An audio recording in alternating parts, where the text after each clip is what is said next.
Boa tarde, todas e todos. Nós vamos... Bom, eu sou Anderson Campos, também do CESIT. Estou aqui usando o login do Dari para poder ter as funções aqui de gerenciamento da sala, né, de permissões de entrada e para fazer a gravação do nosso debate. A REMI, a Rede de Estudos e Monitoramento Interdisciplinar da Reforma Trabalhista, iniciou esses debates, são debates quinzenais, e na semana passada, no dia 1º de junho, já realizamos o primeiro debate sobre as medidas para o trabalho no contexto da pandemia, com a professora Magda Biavaschi e a Bárbara Valeu, ambas do CESIT, e hoje o nosso tema é estratégias sindicais frente às medidas de redução de jornada e suspensão dos contratos, com a economista Patrícia Pellatieri, do DIEESE, a Marilane Teixeira, do CESIT da Unicamp, e a professora Andréa Galvão, do Instituto de Filosofia e Ciências Humanas, também da Unicamp. Nossa dinâmica hoje será de exposições iniciais, de 10 minutos para cada expositora.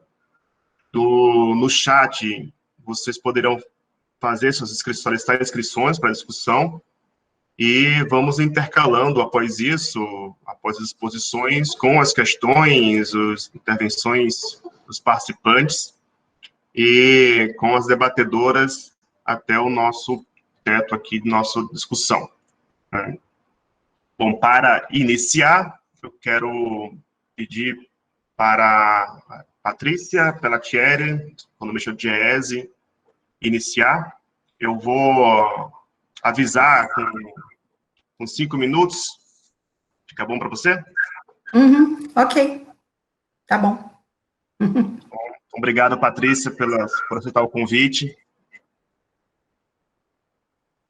Obrigada. Boa tarde. Eu quero começar parabenizando aí a rede pela iniciativa dos debates tão importantes aí para reflexão e para ação sindical, e aproveito para agradecer muitíssimo o convite de estar aqui hoje com colegas tão queridas como a Marilane e a Andréia, a quem eu também já cumprimento. Bom, antes de entrar no tema propriamente dito, eu quero rapidamente pontuar alguns elementos das relações de trabalho e do mercado de trabalho pré-crise do coronavírus, só para a gente situar um pouco a posição do movimento sindical naquele momento. Então, eu sei que isso certamente é de conhecimento de todos, então eu só vou realmente pontuar os principais. Desde 2016, todo o sistema de relações de trabalho no Brasil, ele vem passando por profundas transformações. Podemos dizer que os direitos individuais e coletivos do trabalho estão, desde então, sob um ataque feroz, né, promovido aí pelo Estado brasileiro, seja pelo braço do Executivo, do Legislativo e também do Judiciário. As medidas que foram propostas, e muitas delas que se concretizaram, elas alteraram as condições do exercício do trabalho, como jornada, fornecimento de EPIs, enfim, por aí vai, as formas de contratação e as de demissão, as formas de remuneração, o processo de negociação coletiva, que é o nosso objeto aqui, inclusive alterando o papel da Justiça do Trabalho. Alteraram ainda os instrumentos da ação sindical e o financiamento da organização sindical. Então, são, de fato, mudanças recentes que impactaram profundamente toda a ação sindical. O mercado de trabalho, em 2019, pelos dados da PNAD, estavam com 12 milhões e 600 mil desempregados. Lembrando aqui que em 2014 eram 6,8 milhões nessa condição, 38 milhões de trabalhadores e trabalhadoras na informalidade, 7 milhões de desempregados por insuficiência de horas trabalhadas e 4 milhões e 800 mil trabalhadores desalentados, né, fora, inclusive, aí do cômputo da PEA. E são nessas condições, então, de precariedade do trabalho e fragilização das representações sindicais que essa crise sem precedentes, seja em proporção, seja na rapidez com que ela se manifestou, nos encontra. Bom, surpreendentemente, o movimento sindical rapidamente se organizou para buscar garantir emprego e renda dos trabalhadores e trabalhadoras, e isso a gente observou logo no primeiro levantamento que nós fizemos das negociações coletivas, ainda no final de abril, em meados de abril. As centrais construíram propostas no sentido de garantia de emprego e de renda e iniciaram as negociações com o Congresso Nacional e com diversos governos estaduais para pressionar, inclusive, o governo federal a apresentar algumas medidas. Elas culminaram, então, em principalmente 3 medidas provisórias encaminhadas ao Congresso. A medida provisória do auxílio emergencial, que teve uma forte atuação das centrais sindicais, o da manutenção do emprego e da renda, que é a MP 936, que é o objeto aqui da nossa conversa de hoje, e o da MP 944, que é da prorrogação aí do pagamento e da folha de pagamento, com vistas aí a garantia, principalmente das pequenas e pequenas e médias empresas. Bom, em paralelo a essa negociação que estava sendo centralizada mais pelas centrais sindicais unificadas, eu estou falando aqui de 9 centrais sindicais que se reúnem pelo menos 2 vezes por semana, desde o início do isolamento, nós estamos falando aí de meados de março, elas intensificaram os seus encontros. Paralela a essa atuação, várias categorias, vários sindicatos iniciaram negociações para a preservação aí da saúde dos trabalhadores, dos empregos e dos salários. Essa negociação, ela é fortalecida e ampliada a partir da edição, então, da MP 936, que foi sancionada em 1º de abril de 2020. 5 minutos. Essa medida, ela contemplou somente parte da reivindicação ou das propostas que as centrais haviam apresentado, porque deixou de fora aí uma parcela de trabalhadores, aqueles que recebem até R$ 3.135, 3 salários mínimos, e o acima dos 2 tetos, lá de 12 mil, os 2 tetos do INSS. Bom, houve um aumento bastante grande das negociações coletivas que estavam acontecendo, e eu vou trazer um último levantamento que nós fizemos nessa primeira semana de junho, no mediador, onde os acordos e convenções estão sendo registrados, para a gente ter alguns elementos aí para o debate depois. Então, foram 5.093 instrumentos coletivos cadastrados no mediador em março, abril e maio. 55% desses instrumentos, portanto, 2.801, registraram cláusulas relacionadas à pandemia. Na maior parte desses instrumentos, tratam-se de instrumentos exclusivos sobre a Covid. Os termos mais frequentes nos instrumentos relacionados à pandemia foram o Decreto Legislativo número 6, que reconhece o estado de calamidade pública, a MP 936 e redução de jornada e de salário. A CUT, no dia 10 de abril, logo depois da edição da MP, ela encaminhou para a sua executiva nacional, para suas estaduais, seus ramos e seus sindicatos, uma orientação quanto à negociação da MP 936, e recomendou que, mesmo o Ministério da Economia tendo dispensado juntar a ata da Assembleia com a autorização da categoria, que isso fosse feito, que as assembleias fossem feitas virtualmente e anexados aí ao acordo ou à convenção celebrada de redução de jornada ou suspensão do contrato. E também encaminhou uma minuta modelo para tentar aí elevar os ganhos que estavam garantidos já na MP. Voltando aos números, então, dos 2.801 instrumentos com cláusulas relacionados à pandemia, 47% foram na região sudeste e 29% na região sul. Os estados com maior número são São Paulo, concentrando 29%, Minas Gerais com 13%, Paraná com 11%, Rio Grande do Sul com 10%. Por setor de atividade, a concentração está em serviços e na indústria, 45% nos serviços, indústria 41%, e comércio 13%. Se nós formos olhar por atividade, nós temos, com maior número de instrumentos, metalurgia, turismo e hospitalidade, transporte, comércio atacadista, química e farmacêutica e vestuário.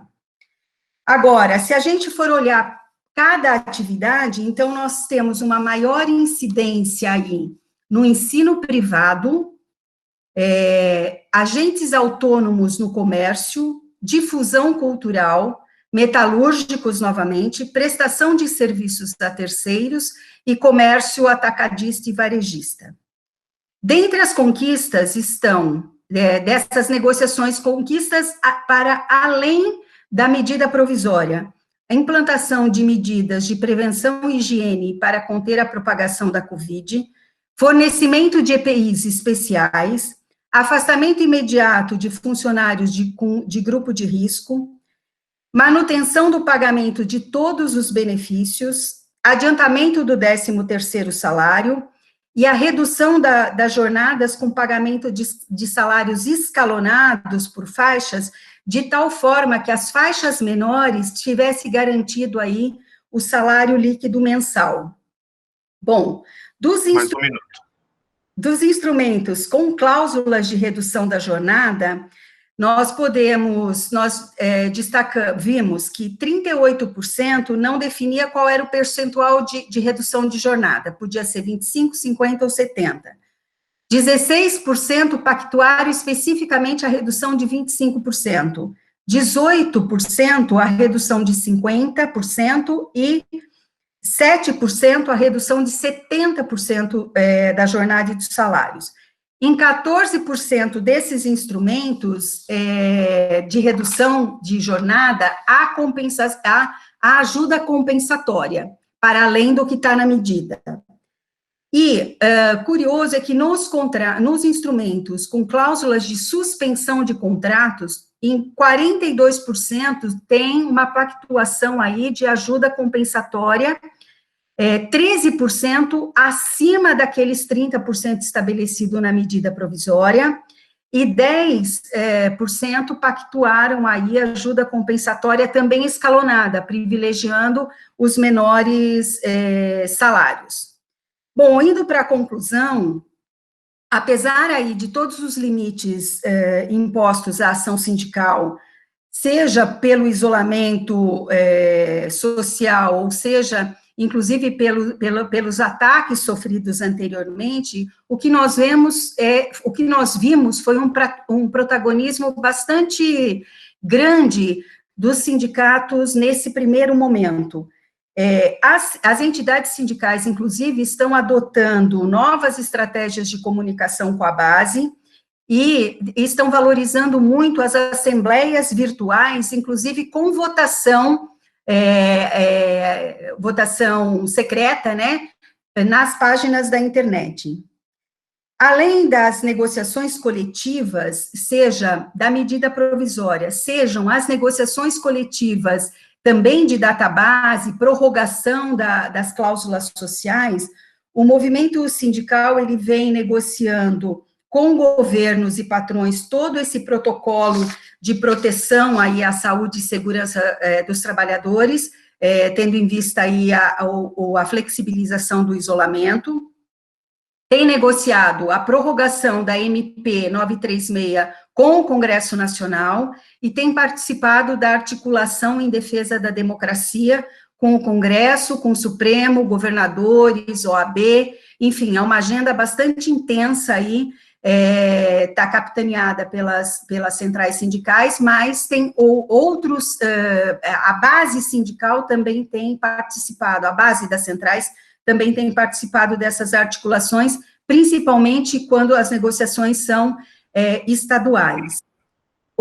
Para fechar, tem alguns temas que começam a entrar de uma forma mais intensa no debate do movimento sindical e das centrais, que é a questão das condições de trabalho, do trabalho em casa, do home office, é uma preocupação, porque os sindicatos vêm recebendo muitas queixas com relação à falta de condições, enfim, a jornadas estressantes de trabalho, a realização de assembleias e eleições utilizando as ferramentas virtuais, está colocado na pauta, inclusive, a possibilidade dessa ser uma saída para a discussão anterior da taxa negocial, e eles estão bastante preocupados agora com a discussão do pós-pandemia, com a retomada do trabalho e como impedir, então, que a precarização do trabalho seja o novo normal. Acho que para iniciar, não sei se para ficar no tempo aqui que me foi destinado, eu teria essas colocações. Obrigada. Obrigado, Patrícia. Imediatamente eu vou passar para a Andréa Galvão. Lembrando que combinamos aqui umas posições iniciais de 10 minutos, para a gente abrir para o debate e depois retornar para as expositoras. Esse debate está sendo gravado e logo será publicado na página da Remir. E, ao final, também passar um pouco do calendário que nós temos e os próximos debates. Andréia, por favor. Eu vou te avisar com 5 minutos. Ligar seu microfone, Andréia.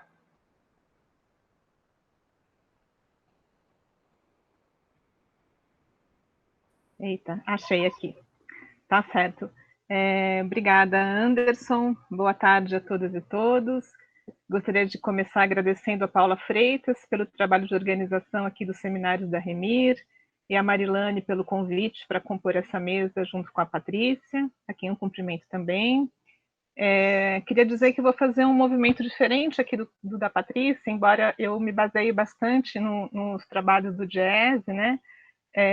Eu vou fazer um recorte bem mais parcial aqui, para analisar um pouco a atuação das categorias de trabalhadores essenciais e ou trabalhadores fortemente impactados pela pandemia, prolongando um pouco o que eu já apresentei no Congresso Virtual da UFBA, numa mesa da qual o Anderson também participou, junto com outros colegas, né?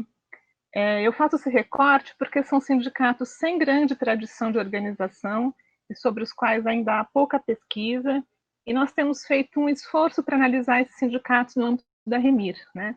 Um trabalho coletivo que conta com outros colegas, além do próprio Anderson, da Patrícia própria, da Patrícia Rocha, da Marilane e do Dari. E junto com o Dari, eu escrevi um artigo há pouco tempo, no qual a gente partiu do pressuposto que os trabalhadores precários, eles não são inorganizáveis, nem estão condenados à passividade ou à submissão, mas eles têm dificuldades de atuação, né? Então, acho que um exemplo disso é a organização agora, no presente momento da pandemia, dos entregadores por aplicativo, né, que já promoveram paralisações, participam aí desse movimento de trabalhadores antifascistas, e tem uma greve convocada para o dia 1º de julho, mas aparentemente esse movimento não tem relação com o sindicato, né? Então aqui tem algumas dificuldades que depois a gente pode discutir no debate. Para falar um pouquinho sobre o trabalho que eu fiz aqui, que eu vou apresentar, eu fiz um levantamento no site de alguns desses sindicatos que eu estou chamando aqui de sindicatos que representam trabalhadores mais precários, né? Embora isso também tenha que ser discutido. São 12 sindicatos de São Paulo e Campinas, de categorias como hotéis, bares e restaurantes, cemitérios e funerárias, limpeza, motoristas de ônibus, motoboys, porteiros, telemarketing, turismo, vigilante e prestação de serviço a terceiros. São sindicatos filiados a diferentes centrais, né, mas fundamentalmente ao GT e à Força Sindical, na sua maioria, mas também tem filiação à CUT, à CSB e à Nova Central. Em 2 desses sindicatos, eu encontrei acordos e convenções no próprio site, né? Em outros 2, eu achei apenas uma menção muito genérica sobre acordos que foram realizados, né? Não encontrei documentos para analisar. Eu comparei o que eu encontrei nos sites com o material do DIEESE, que no levantamento que foi publicado sobre acordos e convenções, né, no último levantamento publicado, inclui 2 dos sindicatos da minha amostra, de 12, tá? 3 outros acordos eu encontrei disponíveis no mediador, e aqui eu queria agradecer ao Luiz Ribeiro, do DIEESE, que me disponibilizou o levantamento que o DIEESE fez sobre o Estado de São Paulo, né? Então, só no Estado de São Paulo são 754 acordos coletivos no contexto da pandemia. Eu estou aqui apresentando o resultado de 7 termos aditivos a convenções coletivas e 48 acordos de empresa. Os 48 acordos de empresa são todos do sindicato de terceirizados, do Sindepres, tá? Então, são 55 acordos que eu estou, ou 55 instrumentos normativos que eu vou apresentar aqui, tá? Bom, é uma pesquisa que tem um caráter preliminar, né? E com um recorte pouco abrangente, como eu já mencionei, mas eu busquei aqui levantar algumas hipóteses. Então, eu vou trabalhar aqui com 3 hipóteses, né? Algumas delas já foram mencionadas pela Patrícia. Bom, primeiro, que essa situação emergencial e inédita da pandemia, ela exige uma atuação intensa dos sindicatos, e isso acontece também nos setores com menos tradição de organização, né? A segunda hipótese é que essas categorias que eu estou chamando de mais precárias, elas revelam uma maior fragilidade no processo de negociação. Os seus acordos e convenções têm cláusulas menos favoráveis se comparadas aos setores com mais tradição de organização, tanto na indústria quanto nos serviços. Tá? E a terceira é que a ausência de acordos coletivos, né, no caso de 3 sindicatos, ela pode indicar a prevalência de mais acordos individuais, né, o que é permitido pela MP até 3 salários mínimos, e a renda média desses segmentos ela é baixa, né? Mas ela também pode decorrer do tipo de vínculo que prevalece na categoria, por exemplo, entre os motoboys, né? O que prevalece é a contratação como autônomo, então relações, né, sem vínculo empregatício, muita informalidade, ainda que o sindicato recomende os empregadores a firmar acordos de redução da jornada para assegurar segurança jurídica, né? E também a gente vê em alguns sindicatos... Nossa, já está acabando, né? 1 minuto? Não, 5, né? Tá. E a gente veja também em alguns sindicatos uma posição contrária a acordos individuais, porque isso fragiliza o trabalhador. Bom, então, para falar um pouquinho, né, desses acordos, esses sindicatos assinam acordos desde antes das MPs, né, e o que acontece é que depois eles fazem outros termos aditivos para regular o que eles já haviam acordado, as condições das MPs. E se a gente separar por tema, né, e aqui eu estou falando de termos mais negociados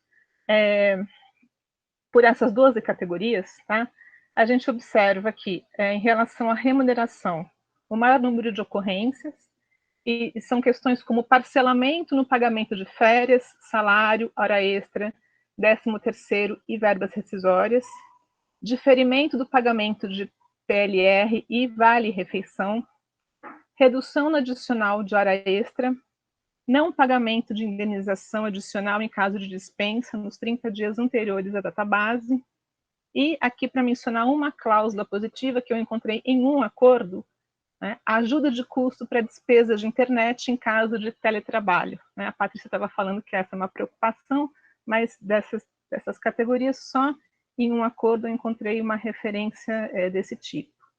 Em relação à jornada, a jornada é um outro tema que tem bastante ocorrência, com prevalência para compensação da jornada via banco de horas, organização de escalas e turnos de trabalho, conversão de hora extra em banco de horas, né, redução de intervalo entre a jornada, desconto de saldo negativo de banco de horas na hora da rescisão.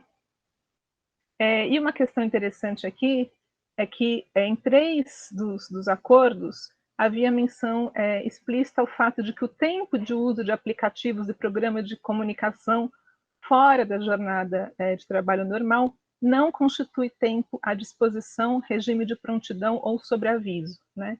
Então, isso no caso daquelas categorias em teletrabalho. Em relação a benefícios, que é um outro ponto, né, também bastante presente, o que prevalece é a suspensão de alguns benefícios, como vale-refeição, vale-transporte, né, ou benefícios proporcionais às horas e dias trabalhados. Os únicos benefícios que não são suspensos é plano de saúde e auxílio odontológico. A manutenção de benefícios ela acontece, no caso dos 48 acordos do Sindepres, em 11 acordos, né, há uma menção à manutenção dos benefícios. Né, e o fornecimento de produtos de higiene aparece em apenas um dos acordos que eu analisei. Tá? Em relação ao contrato, em alguns casos aparece claramente a menção a teletrabalho, e aí em 5 das 12 categorias. Né?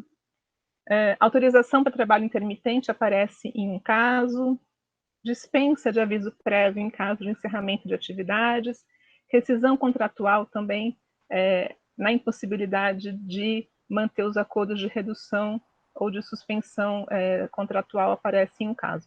Aqui também é interessante... Tá, eu já vou concluindo. Interessante o fato de que os casos de contaminação pelo coronavírus, em 2 dos acordos aparece, né, claramente que eles não serão considerados doenças ocupacionais, exceto mediante comprovação de nexo causal. Né, então, se antecipa a própria discussão que se faz no plano jurídico. Né. Bom, tem outros temas que aparecem, aparece bastante férias coletivas ou individuais, né. Afastamento de trabalhadores em grupo de risco aparece também em alguns casos. Agora, para concluir, eu queria chamar a atenção para 3 aspectos. Um deles é que, em grande parte dos casos, há uma ausência de discussão com a categoria. Tá? São termos aditivos que não são votados. Né? Um dos termos, inclusive, diz ter poderes outorgados pela Assembleia que votou a convenção coletiva. Em um outro caso, o termo aditivo foi assinado anteriormente, posteriormente apenas comunicado à categoria, e a assembleia virtual ela só aconteceu depois, né, para ratificar o termo por pressão do MPT. Tá? Em outro caso, aparece consulta por e-mail, contato telefônico ou WhatsApp, mas não a realização de assembleia virtual. E num outro caso ainda, o que aparece é a aprovação do acordo por representantes dos empregados. É um acordo com 4 condomínios, e representantes desses 4 condomínios teriam aprovado esse acordo.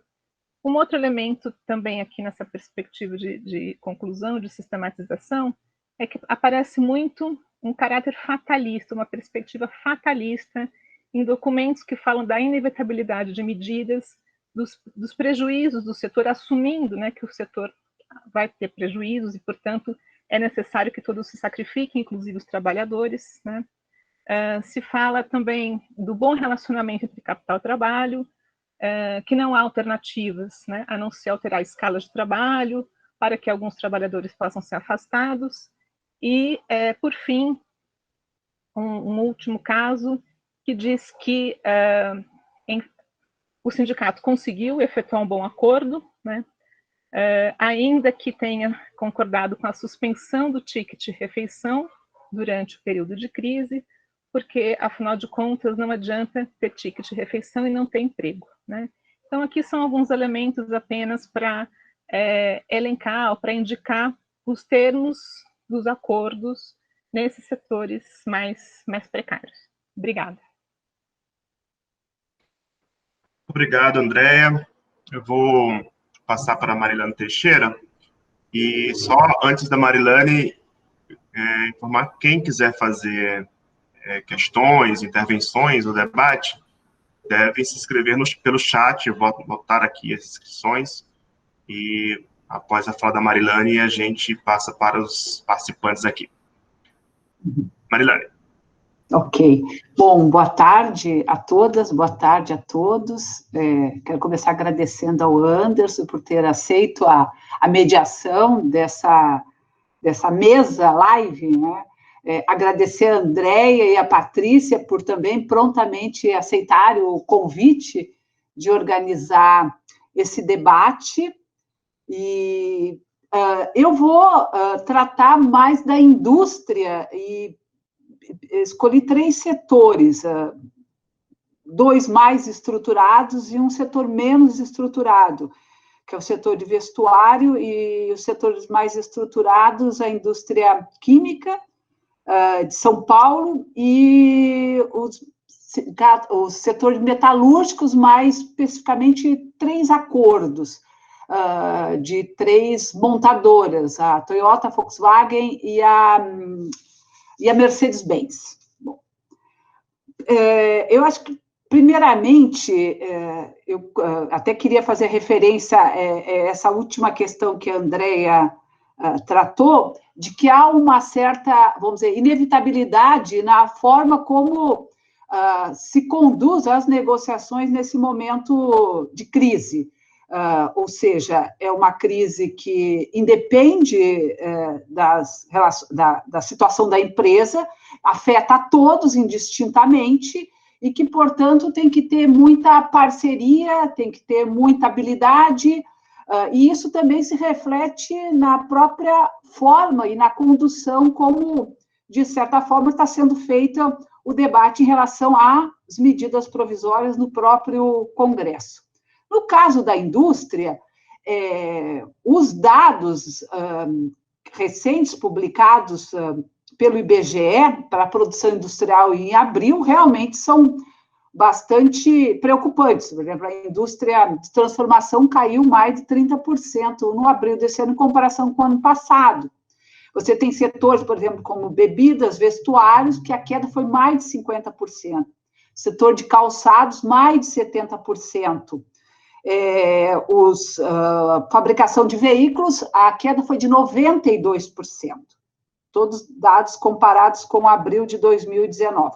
Praticamente o único setor que teve um resultado positivo, embora pífio, né, a fabricação de detergentes e cosméticos, já sei de esperar, e a indústria farmacêutica com resultado também próximo a 1%. E, sem dúvida nenhuma, os melhores resultados são os resultados dos setores exportadores, fabricação de açúcar, celulose, etc. Então, isso também dá uma medida de como os sindicatos, né, as categorias tiveram que se enfrentar com as primeiras anúncios de queda de produção, de suspensão e de interrupção da atividade econômica.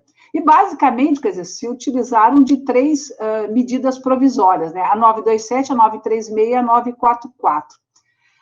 As medidas provisórias, elas, de alguma forma, principalmente a 927, ela de certa forma, uma extensão do que foi a reforma trabalhista, ela é a legitimação do que a reforma trabalhista já tratava, com banco de horas, teletrabalho, tudo feito de forma, contratos individuais, e elas também expressam, de alguma medida, a sua adoção de acordo com a estrutura do segmento e a sua capacidade de incorporar umas ou outras medidas sem que necessariamente haja um diálogo com os sindicatos e com a organização sindical.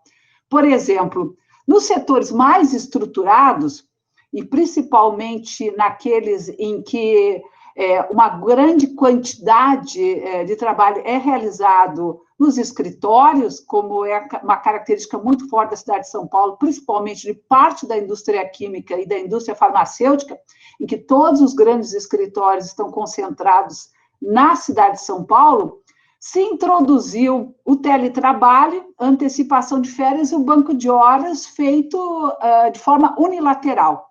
Essas medidas não foram, o sindicato não foi consultado sobre elas e sequer tem um balanço sobre qual é o total de trabalhadores e trabalhadoras que estão nesse regime de trabalho.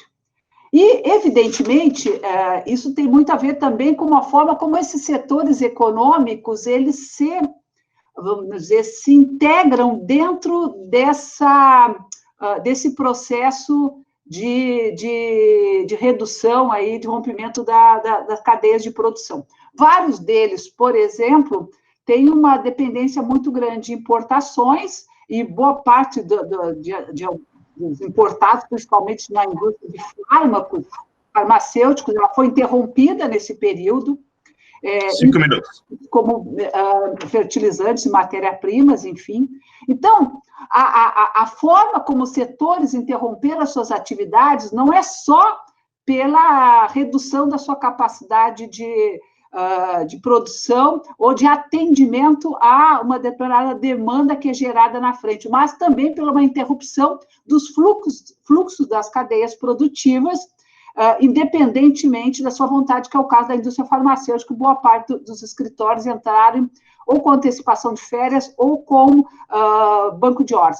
Para um outro conjunto, se adotou a redução da jornada, com a suspensão dos contratos, e uma terceira possibilidade era o financiamento da folha de pagamento para até 2 salários mínimos, como crédito, né, às empresas, a partir daquela liberação de 40 bilhões feita pelo Tesouro Nacional, 34 financiado pelo Tesouro e 6 financiado pelos bancos. Essas medidas foram as que apresentaram menor resultado, a medida do financiamento, tanto que dos 40 bilhões, praticamente em torno de 2 bilhões foi utilizado, e é evidente que nos setores mais estruturados, nas grandes empresas, nas multinacionais, o que prevaleceu foi o teletrabalho, o banco de horas e a antecipação das férias. Já nos menos estruturados, nas linhas de produção, a opção foi pela suspensão do contrato ou pela redução da jornada de trabalho. Então, tanto que o governo já fala em prorrogar a medida 936, né? Certamente porque boa parte está retornando agora da suspensão do contrato, e como a atividade não foi retomada, ou está sendo retomada de forma muito gradativa, o que está acontecendo no balanço feito tanto com o setor de vestuário como na indústria química é que aqueles que estão retornando da suspensão estão sendo demitidos ou estão sendo, inclusive, informados antes do término, né, da suspensão do contrato para comparecer na empresa e serem demitidos. A possibilidade de que o governo adote uma prorrogação evidentemente, é um cálculo econômico, porque o que ele vai ter que despender de pagamento de seguro-desemprego, provavelmente mais do que compensa prorrogar por mais 30 ou 60 dias, seja a suspensão, seja a redução da jornada, a redução do salário. A análise, para os sindicatos, por exemplo, uma coisa que chama atenção, na cidade de São Paulo, os sindicatos químicos têm mais de 2.400 empresas. No entanto, só 246 que recorreram ao sindicato, seja por acordo individual, seja por acordo coletivo, a suspensão do contrato ou redução da jornada de trabalho, ou seja, 10%. Então, o que ocorre? Ocorre que uma boa parte o sindicato não tem ideia do que está acontecendo. ou foram dispensados, ou entraram no regime de teletrabalho, banco de horas, sem que haja estatística e acompanhamento sobre isso. No caso das 246 empresas, basicamente, 176 foram acordos individuais, então, ou seja, sobrou em torno de 50, 60 empresas que fizeram acordos coletivos, o que denota que dos 246 empresas que realizaram ou suspensão do contrato ou redução da jornada, todas são pequenas empresas, não tem grandes empresas envolvidas nessa iniciativa. Além disso, logo no começo da pandemia, Um minuto. a Federação Estadual tomou uma iniciativa a partir de uma solicitação do setor patronal de formular uma adesão a um contrato coletivo de trabalho que seria para o retorno da pandemia, ou seja, antecipar a complementação salarial daqueles que deixaram de receber salários nesse período, agora da redução da jornada com a redução de salários, para antecipar essa diferença e depois, de forma programada, compensar a jornada. Primeiro compensaria o salário, depois compensaria a jornada, por iniciativa patronal. Provavelmente porque o setor patronal também precisava ter algum tipo de protagonismo nesse processo, na medida em que as medidas provisórias, elas pressupõem o acordo individual, o acordo coletivo, sem a presença das entidades patronais. O balanço é que depois de 2 meses desse contrato coletivo de trabalho, na cidade de São Paulo, apenas 10 empresas aderiram. E, rapidamente, no último segundinho, em relação aos metalúrgicos, analisando os 3 acordos da Toyota, da Volkswagen, da Mercedes-Benz, todos os acordos coletivos, todos eles foram negociados, garantindo, no caso da redução da jornada com redução de salário, uma complementação salarial por parte das empresas, que varia entre 75% e 100%, para recompor os salários daqueles que tiveram uma redução por conta da medida provisória 936. No contrato da Mercedes, inclusive, prevê a possibilidade de prorrogação da suspensão do contrato por mais 60 dias, independente, porque a medida provisória ainda não trata disso. O que está dito na medida provisória, que foi aprovado na semana passada, na semana retrasada, no Congresso, quer dizer, na Câmara Federal, é de que por autoria do Executivo que pode ser prorrogada a 936. Mas ele já prevê a Mercedes-Benz se antecipa, mas se reivindica do artigo 476, que é a licença não remunerada, porque o setor automotivo já tem um balanço que já começa a retomar a atividade final de agosto. O setor de vestuário, as empresas na região de Sorocaba converteram o seu processo produtivo para a produção de máscaras, só que isso é insuficiente, não gera valor agregado e, portanto, iniciou agora, com o final da suspensão do contrato, as demissões. Então, para encerrar, o que aparece de novidade nas discussões em relação ao pós-pandemia? Primeiro, na cidade de São Paulo, a partir de uma iniciativa da Federação, da FETIQUIM, Federação da Indústria Química de São Paulo, com 3 sindicatos filiados à CUT, os demais filiados à Força Sindical, a constituição de comissão de mediação e conciliação dentro dos sindicatos, articulados com o setor patronal e com os trabalhadores, com uma forma de dirimir ou conduzir os casos que vão começar a aparecer em termos de reclamatória trabalhista pós-pandemia. Dou um exemplo, uma empresa farmacêutica da cidade de São Paulo, que não está tendo problema nenhum com a pandemia, continua produzindo e produzindo de forma acelerada, colocou parte dos trabalhadores que tinham direito a férias com antecipação de férias sem o devido pagamento. Isso, inclusive, já foi objeto de uma ação do Ministério Público. Então, tem essa iniciativa de constituir essas mesas de mediação e conciliação. E, para encerrar, sem dúvida nenhuma, assim, tem um problema muito concreto, que é a ausência de informação sobre o que está sendo negociado, como está sendo negociado nas empresas, nas páginas dos sindicatos. Há uma omissão desses dados, coisa que não se vê em relação ao posicionamento das centrais sindicais, mas os sindicatos, sim. E, ao final, assim, o que me parece que fica muito claro, mas teria que olhar outros segmentos também, é de que há uma reafirmação, de certa forma, do como essas entidades que têm mais poder de negociação, estão mais estruturadas e conseguem melhorar os acordos na legitimação daquilo que já vinha sendo feito. Ou seja, no caso dos químicos de São Paulo, sempre teve muita dificuldade de negociar.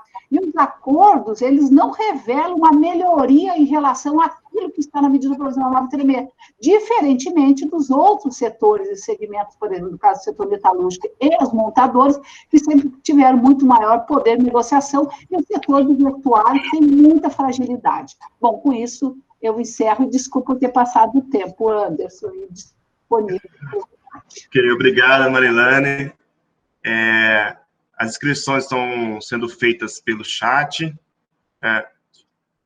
A Marilane acabou clicando para sair da reunião. Clicar no microfone, clicou errado aqui. Mas já volto. Só informar aqui que o nosso próximo debate vai ser realizado no dia 29, próximo debate REMI. E o tema, pouco dando sequência a esse, o de hoje fala sobre estratégias sindicais frente às medidas de redução da jornada, suspensão dos contratos, no campo, portanto, das negociações. E no dia 29, o nosso próximo tema será as estratégias de organização sindical em tempo de pandemia. Então, antes de passar para o primeiro inscrito, que é o Alberto, a Patrícia Platieri tem mais uma informação. Patrícia? Oi, só para ajudar aí, a disponibilização de informações também do Ministério da Economia mostra lá, na última publicidade que fizeram, que foram protegidos, foram garantidos aí 10 milhões de empregos com a MP 936.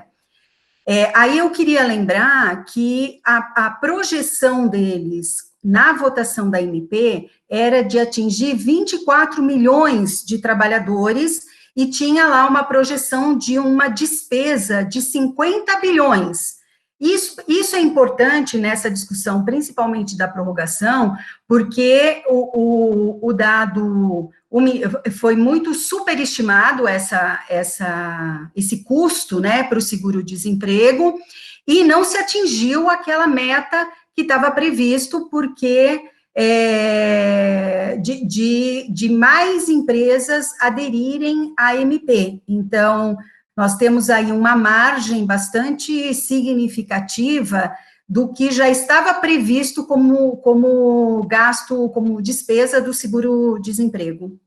Para os 10 milhões de empregos, o desembolso tinha sido de pouco mais de 15 bilhões, então a margem aí é bastante grande. Ok, Patrícia, obrigado. O primeiro inscrito é o Alberto, depois o Roberto Veras. Só pedir para vocês, ao iniciarem, se apresentarem, né? E eu vou dar aqui mais ou menos uns 4 minutos de referência para, caso chegue nisso, aí eu chamo a atenção, mas espero não precisar chamar. Alberto. Boa tarde, então, a todas e todos. Eu sou membro do MPT, mas também me considero um pesquisador da temática, enfim, é algo que já está no meu caminho nesses últimos 10 anos, a questão da liberdade sindical e da atuação das entidades. Sobre do que foi dito, notadamente a manifestação da professora Andréia. Eu já me manifestei em textos, em grupos, sobre a tragédia que se apura da MP 927 e da MP 936. Infelizmente, o Estado brasileiro ele repete erros do passado e aposta numa pauta da austeridade, ou seja, nessa pauta da supressão de direitos, como o único caminho capaz de lidar com a crise que certamente está diante dos nossos olhos. Eu quero crer que essa crise sanitário-econômica, ela requer não a supressão de direitos, mas sim o diálogo social capaz de encontrar alternativas. Diálogo esse que sequer se apura na 927 e na 936, como bem dito, opta pelo acordo individual em detrimento da atuação das entidades sindicais, o que certamente é uma tragédia. Mas eu quero fazer uma menção rápida ao caso noticiado do Sintoresp São Paulo. Eu tive uma atuação nesse caso, enfim, e o que se verificou ali, dentre outras coisas, foi algo que me preocupou muito, ou seja, a falta da Assembleia enquanto processo imprescindível para se legitimar o processo de negociação. Isso ficou muito claro. E como vocês bem sabem, até a reforma, ou seja, até 2 anos atrás, os requisitos formais do processo de negociação muitas vezes eram negligenciados. Por quê? Porque a gente partia do pressuposto de que a lei, quando mais benéfica, sempre prevaleceria. Entretanto, reforma para cá, nós temos uma nova regra, qual seja, de que a negociação prevalece sobre a lei, inclusive quando menos benéfica. Ou seja, estamos diante de um quadro em que o sindicato tem o poder de, inclusive, suprimir direitos. E daí a importância da consulta, a importância da Assembleia para se legitimar esse processo. Ou seja, efetivamente, mesmo em tempos de distanciamento social, é imprescindível que a entidade sindical, numa negociação que eventualmente implique na supressão do direito a férias, remuneração, enfim, que ele consulte, que ele faça essa assembleia virtual.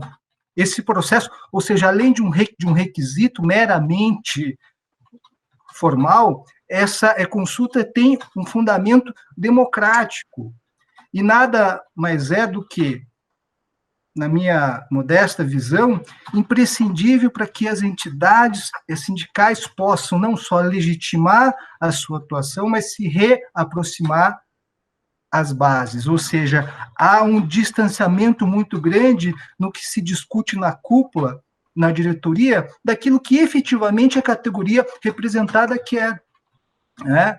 E nesse caso, infelizmente, do Sintoresp, já concluindo, verificamos isso, ou seja, houve uma alteração na convenção, alteração altamente prejudicial à categoria, que sequer foi submetida à deliberação da categoria, que nos preocupou muito.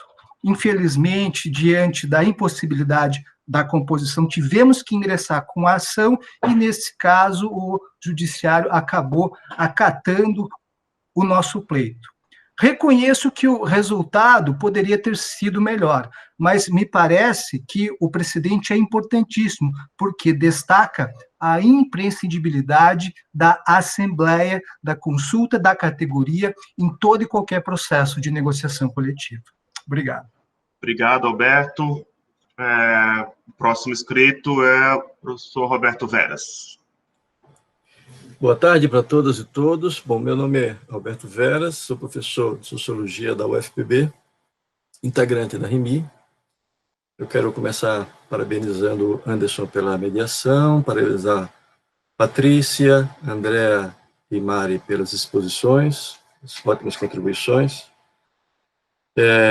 E, assim, para mim, assim, uma questão muito importante para a gente insistir, e as três palestrantes se referiram a essa dimensão do problema, se refere à questão do protagonismo do sindicalismo. Acho que esse é um ponto muito importante, quer dizer, a questão é saber se a gente pode esperar, né, que o sindicalismo vai ser um espaço, de fato, de reação a tudo isso que está acontecendo, as medidas que foram tomadas, que vêm sendo tomadas desde a reforma trabalhista e tudo mais, e outras, e na sequência, e agora, né, que o contexto do Covid potencializa muito, né, um processo de, não só de mudança nas relações de trabalho, nos padrões, mas também nas instituições que fazem a mediação, que podem ser espaços de garantia, né, de sustentáculo, enfim, né, dessa mediação, e particularmente o sindicalismo. O sindicalismo está muito afetado,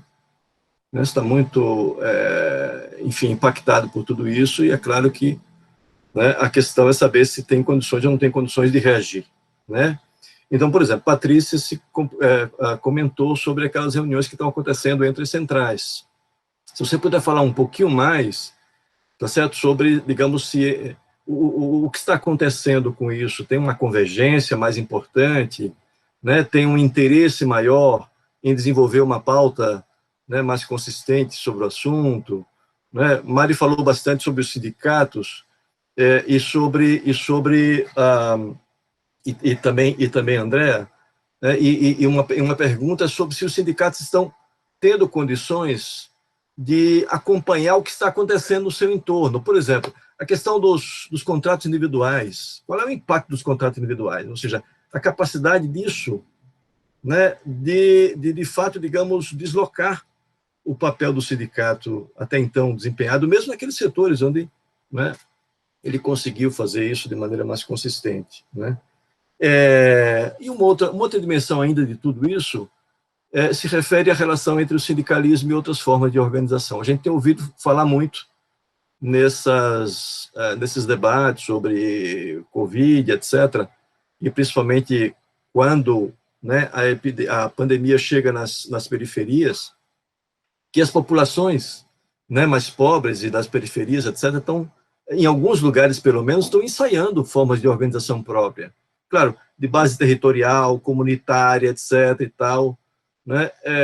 E a pergunta é se, digamos, de alguma maneira isso tem envolvido o sindicalismo também nesse tipo de forma de organização, porque como a Andrea falou, né, sobre a questão dos inorganizáveis, se, digamos, há uma maneira de organizá-los, principalmente, como demonstra, né, situações históricas, pelos contextos mais comunitários e territoriais. E, por último, relacionado a isso tudo, né, é a questão do que a gente chama, às vezes, muito rapidamente, de pós-pandemia.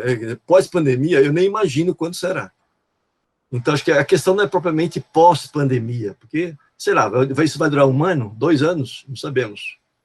Né? Na verdade, assim, é um pós quase primeira fase, quase primeiro momento de impacto. Assim. Agora mesmo, nós temos que pensar num pós, que é, uma vez findados só para uma última frase, uma vez terminadas essas medidas provisórias, já vai aparecer uma situação muito, muito, muito complicada, que é ou renova, ou o impacto no emprego, por exemplo, vai ser muito mais dramático. Então, os sindicatos estão discutindo, as centrais estão discutindo esses assuntos, mas estão se preparando para isso, desculpem ter passado. Obrigado. Obrigado, Roberto. Eu vou encerrar agora, considero aqui encerrar as inscrições, por causa do nosso tempo, tá?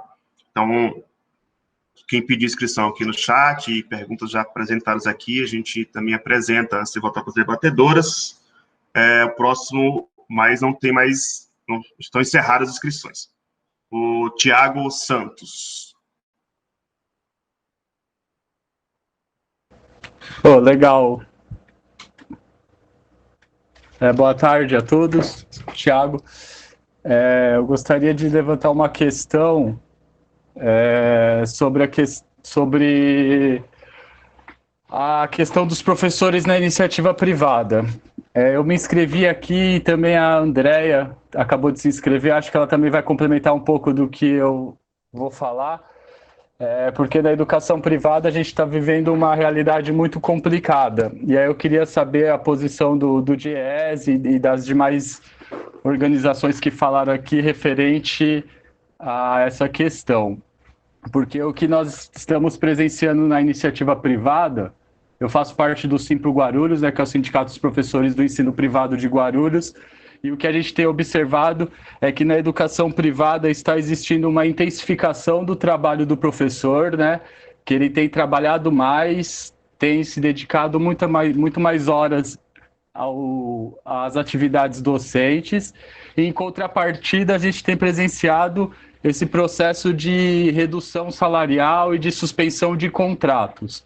E aí o que eu gostaria de saber é se existe algum posicionamento do DIEESE, porque quando a gente fala da educação, a gente percebe que o salário do professor ele está ligado à jornada, e a jornada ela tem relação com o que exige a LDB, que são as 800 horas do ano letivo. Então, a partir do momento que você reduz o salário do professor, você reduz também a sua jornada, e se você reduz a jornada, você não cumpre o que exige a legislação da educação relacionado às 800 horas letivas, né? Porque apesar da MP 934, que tirou a obrigatoriedade dos 200 dias letivos, ainda é obrigatório as 800 horas anuais para se cumprir o ano letivo. E com a MP 936 estão acontecendo reduções salariais e também a suspensão de contratos. Na cidade de Guarulhos são mais de 200 professores que tiveram seus contratos suspensos ou salários reduzidos. E a partir do momento que você reduz o salário do professor ou suspende o seu salário, você está suspendendo a sua jornada, e suspendendo a jornada, ele não irá cumprir esse ano letivo. Então, eu queria ver se o DIEESE, a Andrea, né, que falou pelo DIEESE, se tem algum posicionamento referente a isso. É isso. Obrigado, Tiago. A próxima é a Andrea Arada. Bom, boa tarde a todos e a todas. Obrigada por estar participando aqui, obrigada pelo evento. É a primeira vez que eu estou participando de uma atividade do Remir. Eu sou professora de literatura da rede privada, sou doutoranda aí da Faculdade de Educação. Aliás, recebi esse convite através da professora Nery, a quem agradeço. E sou também sindicalista. Estou presidente do Sindicato dos Professores e Professoras de Guarulhos. Quando eu recebi o convite para esse debate, me chamou a atenção o tema, né, das estratégias sindicais frente à MP 936 e a 927. Eu queria, então, vou retomar um pouquinho do que o Tiago falou, para poder colocar uma consideração a mais, além do que foi apresentado por todos vocês, por todas vocês. O que acontece? A educação privada, ela está no setor de serviços, e ela foi fortemente afetada com a possibilidade de redução de jornada. Como é que isso se deu? Inicialmente, a publicação da MP 927 fez com que muitas das escolas que foram, evidentemente, tomadas de assalto e tudo mais, elas antecipassem as férias, o que para a gente já era um problema, porque férias de professor são férias coletivas, então isso já criou um desordenamento no calendário escolar.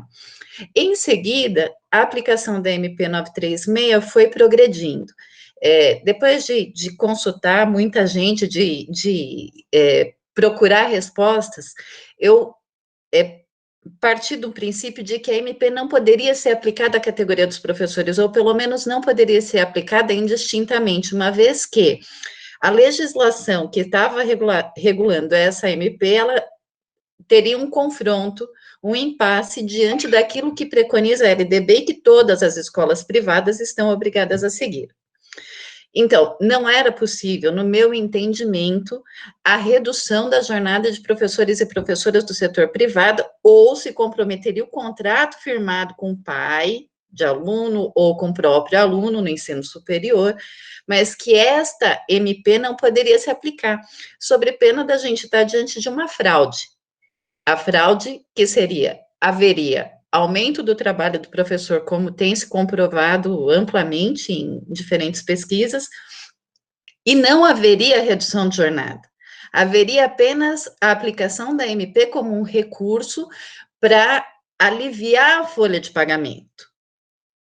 Então, o que aconteceu? Além de ter debatido isso na federação a qual o Simpro Guarulhos está filiado, e finalmente conseguir, através desse debate, que a nossa federação ingressasse com uma ação, que é um dissídio coletivo de natureza jurídica, questionando a aplicação aos professores, essa ação, como se sabe, na justiça, nós não conseguimos eliminar, mas conseguimos uma audiência de conciliação que deve ocorrer em breve. Fora isso, eu denunciei a questão ao Ministério Público do Trabalho em Guarulhos, ao Ministério Público em São Paulo, à Secretaria de Educação, pedindo que se avaliasse a pertinência da colocação que nós estávamos fazendo. Não tive resposta. Bom, não tive resposta ainda, são processos que estão em andamento. O que acontece? Diante disso, e por entender que o Simpro Guarulhos não poderia contrariar o entendimento que tinha, nós não firmamos contrato nenhum nesse período. Nenhum contrato leva a assinatura ou homologação do sindicato. E a gente tem, evidentemente, arcado com o preço desta decisão, porque muita gente questiona, bom, vocês não estão participando e o professor está ficando à margem. Não, nós estamos explicando para todos eles que nós achamos que não é compatível. E aí, essa batalha, né, essa tentativa de impedir, ela não se confirma num tempo suficiente para impedir que os professores sejam prejudicados. Nesse momento, são muitos professores prejudicados que estão trabalhando mais e ganhando menos. É esse o resultado da MP para a nossa categoria.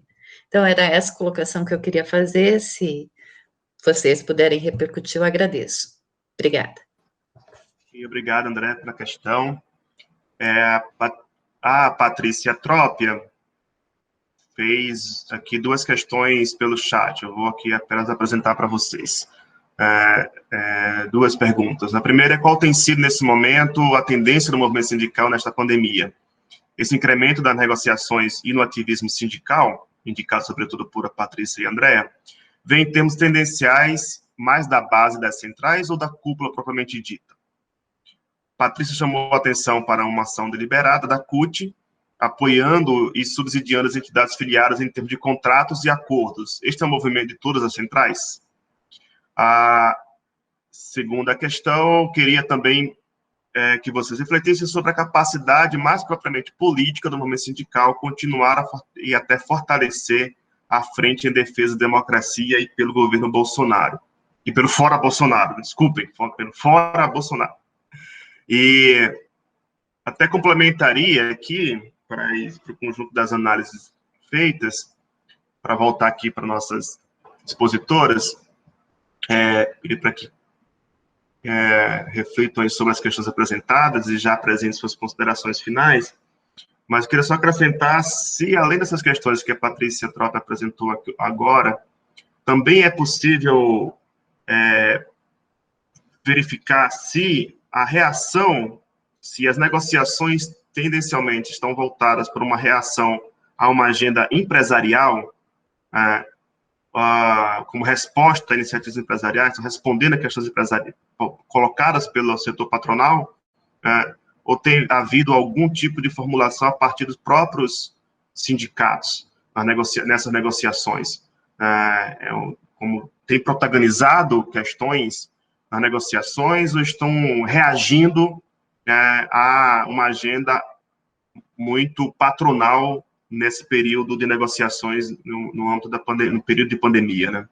Então, eu queria acrescentar e voltar aqui para as debatedoras, talvez seguindo na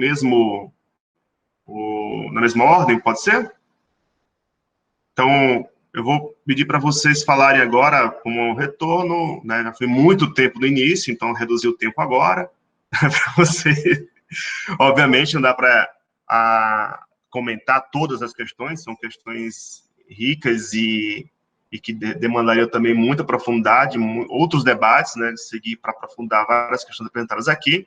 Então, consideramos isso para ver em relação ao nosso tempo, e eu vou avisar aqui com 6 minutos para organizar a conclusão, tudo bem? Então, Patrícia Paratieri, do Economista do GESE, então retomam com você. Oi, desculpa, eu não entendi quantos minutos para cada? 6. 6 minutos para cada um. 6 minutos é um tempão, um montão de tempo. Bom, acho que assim, para começar, eu queria muito aí as colocações, acho que tem muitos elementos aqui para a gente ir aprofundando e debatendo. Eu imagino que esse seja o primeiro de muitas outras conversas que nós teremos que fazer daqui para frente, porque tudo é muito novo ainda, os elementos que nós temos ainda são muito incertos, e talvez incertos até para a gente afirmar se é uma tendência, né? Então, eu vou retomar aqui rapidamente para tentar as coisas que foram colocadas, tentar complementar, mas dizer que o isolamento, a crise, né, do coronavírus e o isolamento forçado, foi surpreendente, sim, para a gente que acompanha e é integrante do movimento sindical, a reação das entidades sindicais. Eu estou aqui generalizando, a gente sabe que tem muitas diferenças, não vou entrar aqui nesse mérito, mas foi como um chacoalhar de uma situação que estava dada de uma forma mais amorfa. As entidades estavam numa depressão, vamos dizer assim, dado o ataque extremo que vem sofrendo desde 2016, tanto na sua organização, quanto na própria questão da legislação trabalhista. Então, foi eu diria, se eu pudesse fazer aqui uma alusão, foi uma grande chacoalhada que as entidades, e aí eu vou me referir mais especialmente às centrais, mas também aos sindicatos mais paradigmáticos, que têm história de organização, foi uma tremenda chacoalhada. Eles tiveram, e eles dizem isso, pensando em se reinventar, e inclusive estão discutindo como representar essas novas formas de organização que estão colocadas aí, que não é o assalariamento formal. Isso está na pauta, estão discutindo de uma forma mais efetiva, vamos dizer, do que sempre discutiram sobre a informalidade e tal. Não, a realidade, de fato, bateu na porta. Então, eu não sei se dá para a gente dizer que é uma tendência, ainda acho que é cedo, mas nós, do GESE, estamos vendo como um sopro de esperança bastante intenso, essa movimentação diferente das entidades sindicais. As questões que o Roberto coloca, a gente nem são de difícil respostas, eu vou arriscar aqui algumas coisas. O que a gente pode do sindicato, desse protagonismo?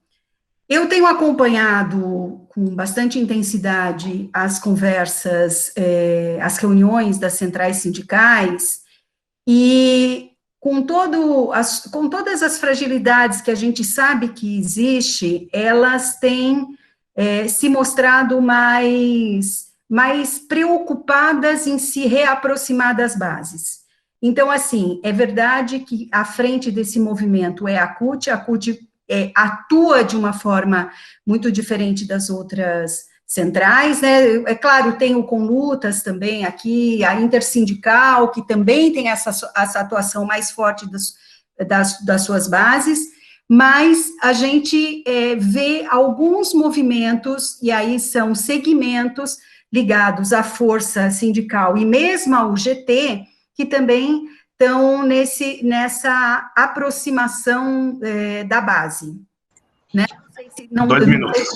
não sei se dá ainda para, eu acho que é cedo para falar em tendência.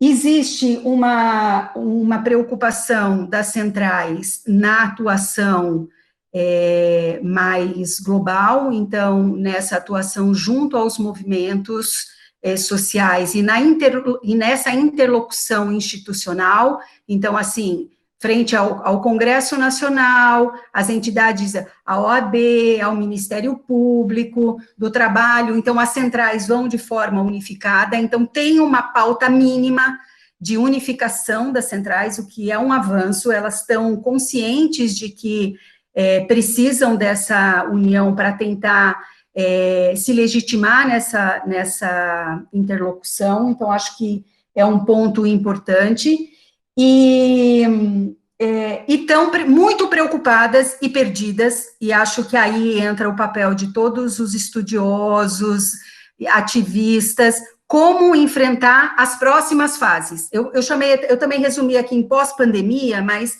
as próximas fases. Ninguém sabe direito, e elas estão, as centrais estão muito abertas para ouvir propostas, e tem até um risco nisso, que é de acabar incorporando propostas que estão rolando por aí, né, de renda mínima permanente, mas do que está aí, sem uma discussão do que, de fato, isso significa em termos de estruturação do trabalho. Então, talvez uma chamada aqui para a Remir, né, como um todo, como é que nós podemos construir reflexões que ajudem as centrais a pensar alternativas e saídas aí para a organização e para o trabalho nas próximas fases aí dessa crise. Eu teria várias outras coisas aqui, mas eu acho que o meu tempo já foi, Anderson, ainda tem mais um tempinho. Já foi, Patrícia. Bom, gente, eu vou só, então, encerrar dizendo que o Diese tem uma produção bastante intensa sobre as análises das categorias, das setoriais, enfim, com relação aí à crise, estão disponíveis na página do Diese, vou convidá-los aí a entrar, ver lá o material, nós temos uma discussão também para fornecer subsídios naquilo que vocês precisem, daquilo que a gente tem conhecimento ou banco de dados para vocês fazerem análises, e é isso, nós estamos lá à disposição, esperamos aí continuar contribuindo com essa rede. Muito obrigado, Patrícia, Thierry, grande contribuição aqui, sempre grande contribuição esse patrimônio nosso, que é o Diese, não só para os sindicatos, mas para a academia, para os pesquisadores do país. Muito obrigado pelas contribuições. Passo imediatamente aqui para a Andrea. Andrea, por favor, 6 minutos. Tá. Queria também agradecer as questões e os comentários, para falar um pouquinho sobre a consideração do Alberto. Alberto, eu concordo com você em relação à importância das assembleias, né? No caso do Sintoresp, que foi esse caso, né, mais comentado por você, a assembleia aconteceu posteriormente, então, a partir da pressão, né, a partir do posicionamento do MPT, a Assembleia ela ratificou o que o sindicato tinha acordado, inclusive o sindicato noticia que 92% dos participantes, né, votaram em favor daquilo que tinha sido negociado.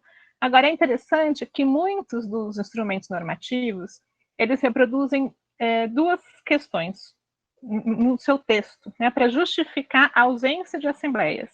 Uma é o texto do subsecretário de Relações de Trabalho, que diz o seguinte: oriento as unidades responsáveis pelo registro de instrumentos coletivos de trabalho que flexibilizem a exigência da ata de assembleia como condição para o registro dos instrumentos pactuados durante o período de isolamento social. Né? Então, o próprio subsecretário dizendo que não seria necessário o encaminhamento da ata, né? E, portanto, desconsidera a importância da assembleia. E um outro digamos, um outro aspecto também presente, né, nesses instrumentos normativos, é uma nota técnica do MPT, né, é a nota técnica 6 da CONALES, que diz o seguinte, né, que diante do contexto da pandemia, né, é possível se adotar meios telemáticos céleres e eficazes para consulta. A partir disso, alguns sindicatos, ao invés de fazer assembleia, dizem que consultam enviando WhatsApp. Como que você vai aferir, né, o envio de e-mail, de WhatsApp? Como é que você consegue comprovar, né, até onde essa comunicação chegou, qual foi o retorno, enfim. Então, abre uma brecha muito grande, tá? Então, só queria fazer essa consideração, dizendo que esses instrumentos, todos os acordos do Sindepres, eles mencionam a nota técnica da CONALES, tá? Para justificar a ausência de qualquer ata, de qualquer assembleia virtual, inclusive. Em relação às outras questões, Tiago e André, eu acho que vocês trazem um problema muito importante, a questão dos professores, né? Eu não analisei aqui nenhum instrumento normativo referente aos professores, mas vou falar um pouco como professora universitária que enfrenta, né, também essa questão da intensificação do trabalho, como sindicalizada na minha categoria, como mãe de alunos que estão passando por essa situação também. Eu acho que tem perdas para os professores, é inegável, tem perda para os alunos, e aí eu acho que vocês têm razão ao dizer que a MP ela não se aplicaria, né? Porque isso vai impactar o ano letivo, as horas, né, necessárias para o cumprimento do ano letivo. Agora, a questão é como isso vai ser interpretado juridicamente, né? E aí a gente não tem nenhum tipo de controle sobre a discussão que vai ser feita, né? A interpretação que vai prevalecer. Então, me parece que um encaminhamento possível, quer dizer, um encaminhamento para discutir no plano político essa questão, seria pressionar pela suspensão do semestre, pela mudança de calendário escolar, quer dizer, entender que o semestre, o ano escolar, eles estão prejudicados por conta da pandemia, por conta do fato de que os professores não estão, né, dando conta das horas necessárias para o cumprimento das atividades, enfim. Então, teria que pensar um pouco nesses termos aí mais gerais, né, me parece. Em relação às perguntas do Roberto, do Anderson e da Patrícia, eu só vou encerrar fazendo uma consideração geral aqui, né? Anderson, nessas categorias que eu analisei, a postura que prevalece ela é mais reativa, né, a agenda patronal de fato. A iniciativa, e aí acho que é interessante destacar, a iniciativa mais evidente, ela é no plano da defesa da saúde e da vida, e aí eu acho que é uma coisa interessante, porque quem defende isso são os sindicatos, né? Então, essa recusa do discurso patronal e governamental de que vale mais o emprego, né, do que a saúde, isso não chega nos sindicatos. Os sindicatos não aderem a esse discurso, eu acho que isso é fundamental. Eles estão fazendo um movimento de contraposição a esse discurso, né? Agora, se isso chega nos trabalhadores, aí já é uma outra coisa, né? Mas, pelo menos no sindicato, isso não chega.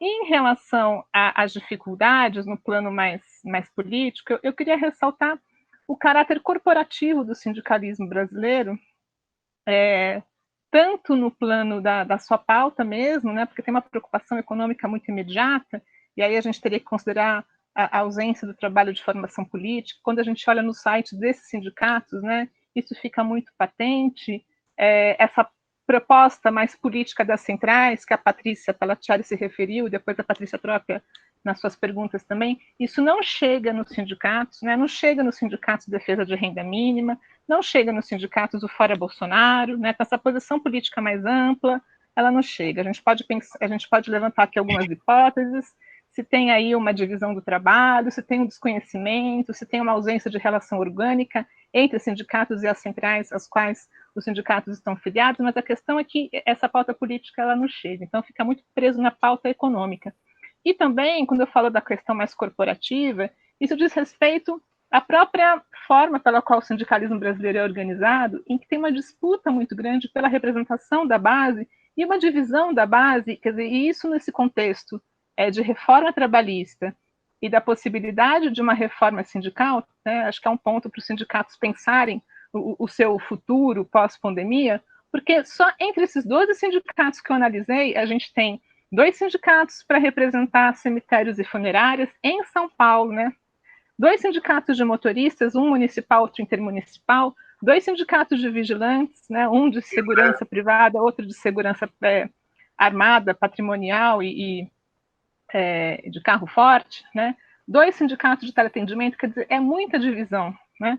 E uma última coisinha aqui, só para terminar com a questão do Roberto, também quando ele fala, né, dos sindicatos, se eles estão se organizando aí com esses segmentos da periferia.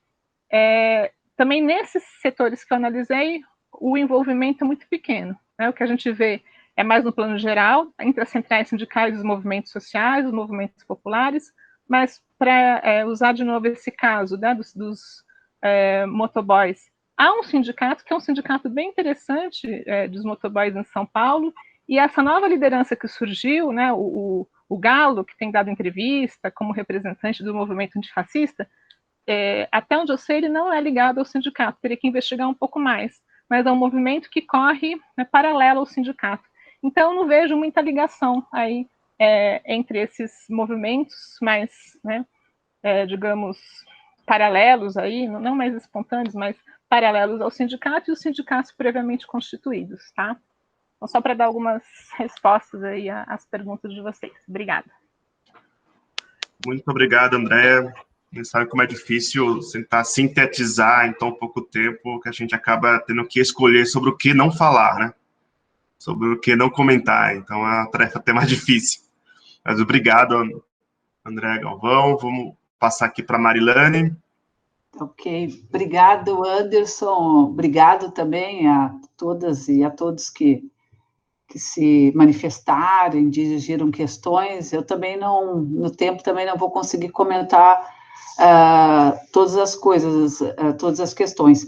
Eu só queria, primeiro, destacar, e a Patrícia lembrou bem, que na medida provisória 936, a expectativa era que se atingisse mais de 24 milhões de trabalhadores, chegou a 10. Na verdade, digamos que o fundamental está ali, provavelmente o que se ampliar vai ser muito pequeno, então podemos, inclusive nesses 10 milhões já está estacionado a fase, eu acho que desde a semana passada, e para quem pretendia, né, gastar 51 bilhões, 15 bilhões, quando a gente soma com a medida provisória 944, que a pretensão era de 40 bilhões e se gastou menos de 5% disso, então você tinha só aí nessas duas medidas quase 100 bilhões e vai ter mais ou menos 17 a 20 bilhões, ou seja,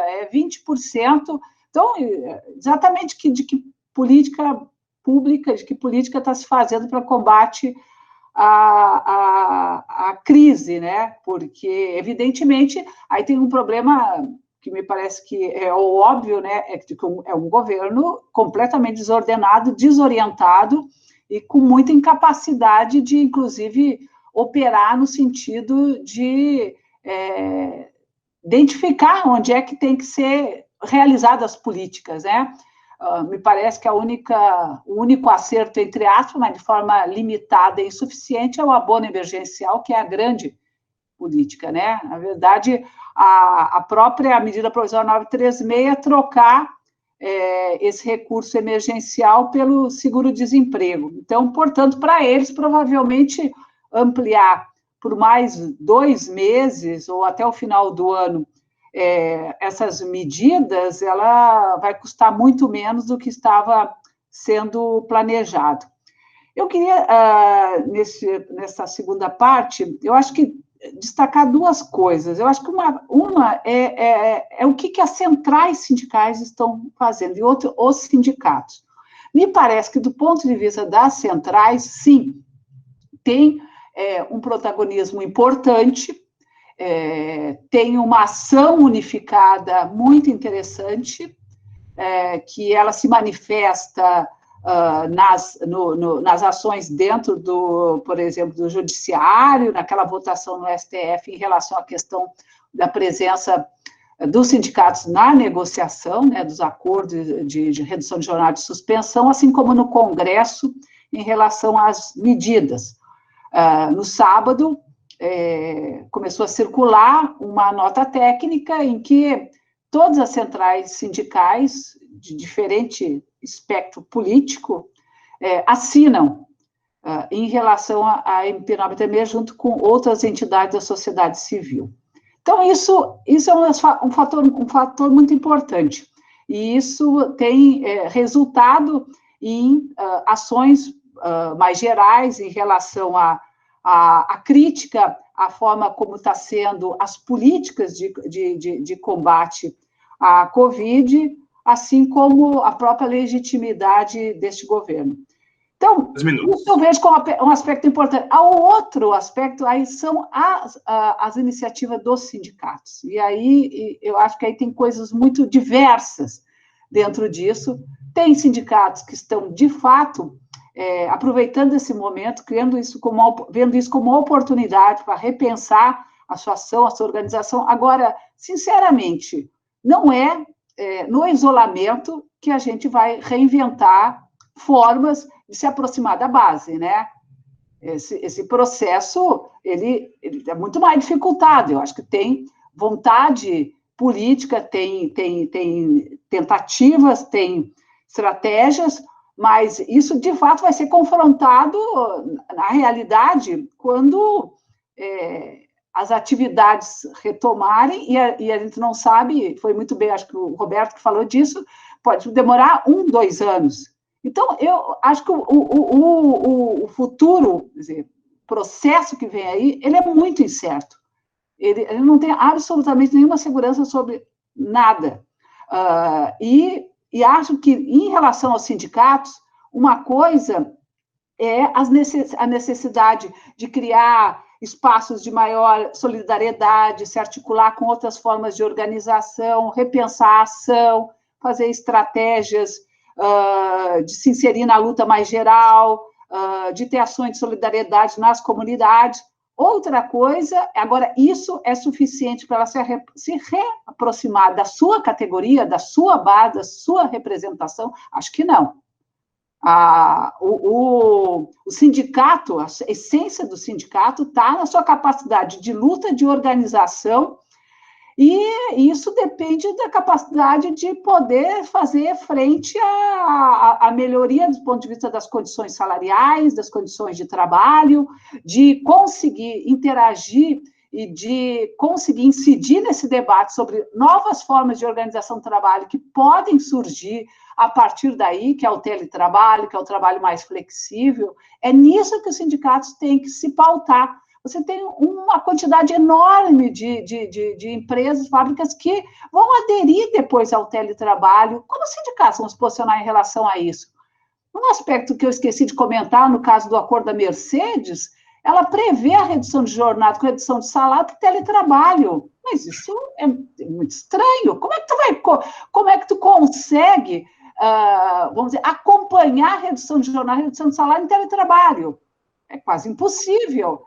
Então, essas coisas que eu acho que os sindicatos precisam retomar e se recolocar como seus verdadeiros desafios para o próximo período. E, bom, obrigado, Anse, eu acho que já também concluímos o tempo, e te agradeço mais uma vez pela tua excelente condução e a todos também que nos assistiram até agora. Obrigado, Marilane. Estou tentando acelerar aqui você também, porque você vai entrar em outro debate agora, nesse momento, né? Mas o Paim está preso lá numa atividade de 936, então estou livre, por enquanto. E, bom, agradecer a todas e todos que participaram aqui. A Remi agradece a participação e já convida para o próximo debate do Remi no dia 29, nesse mesmo horário, às 4 horas, sobre as estratégias da organização sindical em tempo de pandemia. Também estarão presentes aqui a Patrícia Trópia e a Cirlei Oliveira do DIEESE, que estão aqui participando, acompanhando aqui o debate, participando aqui também. E, bom, agradecendo a todos e todas, a Patrícia Pelatieri, Andréa Galvão, Marilane Teixeira. Muito obrigado pelas contribuições, o debate, obviamente, continua, e também na REMI, continuamos tentando atender aqui o chamado que a Patrícia apresentou aqui para o DIEESE, de oferecer reflexões que ajudem a pensar o trabalho, a organização dos trabalhadores, para as próximas fases, né? E subsidiar também a ação sindical com essas elaborações.